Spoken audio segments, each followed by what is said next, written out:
रिसेप्शनच्या वेळी कोचावर जोडीने बसलेल्या आनंद आणि अंजूच्या चित्रात त्या हरवून गेल्या. मग त्यांच्या मनानं हळूच अंजूची छबी पुसून टाकली. तिच्या जागी त्यांना गौरी दिसायला लागली. आनंद आणि गौरी, त्या दोघांचा जोडा चांगलाच दिसे त्यांच्या मनात येऊन गेलं.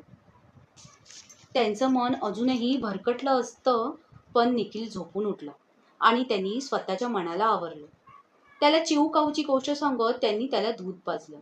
मग त्याला घेऊन त्या बाहेर गेल्या. रिक्षा करून खूप भटकल्या. त्याला फुगा घेऊन दिला. आईस्क्रीम खायला घातलं. निखिलची स्वारी खुश झाली. तो शालिनीबाईंच्या गळ्यात हात टाकत म्हणाला, तू किती चांगली आहेस आजी. तिकडच्या आजी मला असं कुठेच बाहेर फिरायला घेऊन जात नाही. राजा, तुझं असं कौतुक करायला तुझी आईच आता येणार आहे.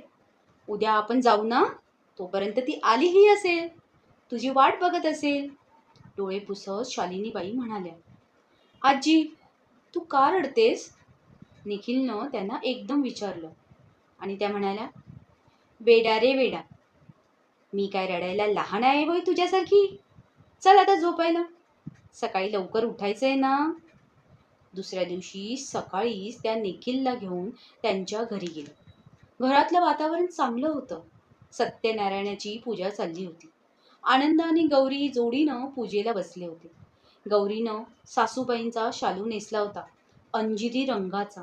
नाकात नथ घातली होती. अंजूचं लग्न झालं तेव्हाही त्यांनी असाच सत्यनारायण केला होता. अंजू हाच सासूबाईंचा शालू नेसली होती. छान दिसत होता हा रंग तिला. पण गौरीलाही काही वाईट दिसत नाही हा रंग. तीही आहेच की गौरी, शोभूनच दिसतोय शालू तिला. शालिनीबाईंनी मनाशीच कबूल करून टाकलं. तेवढ्यात गौरी तिथे आली आणि आला का निखिल असं म्हणून तिने त्याचा पापा घेतला. आवरली का पूजा? शालिनीबाईंनी विचारलं आणि तिने हसून मान डोलवली. तुम्ही बसा, मी जरा मदत करते हं, असं म्हणून ती लगबगीनं आत पळाली. शालिनीबाई तिच्या हालचाली टिपत तिथेच बसून राहिल्या. ती विजेसारखी लवत होती. भराभर कामं करत होती. तिला सगळ्याची माहिती होती. तिनं पाटपाणी घेतलं, सुरेख रांगोळ्या काढल्या. त्या पाहून शालिनीबाईंच्या मनात अंजूनं खूप वेळा काढलेल्या रांगोळ्या फेर धरून नाचायला लागल्या. तेवढ्या शेजारी जेवायला बसलेल्या बाई सासूबाईंना म्हणाल्या, छान आहे हो सुनबाई, गुणी दिसतीये. प्रत्येक पानाला वेगळी रांगोळी काढलीये. अंजू सारखीच आहे हा ही पण, असं त्या म्हणतील म्हणून शालिनीबाईंनी जीवाचे कान केले. पण अपेक्षित शब्द त्यांच्या कानावर पडले नाहीत. घरी जाताना त्यांना उगीच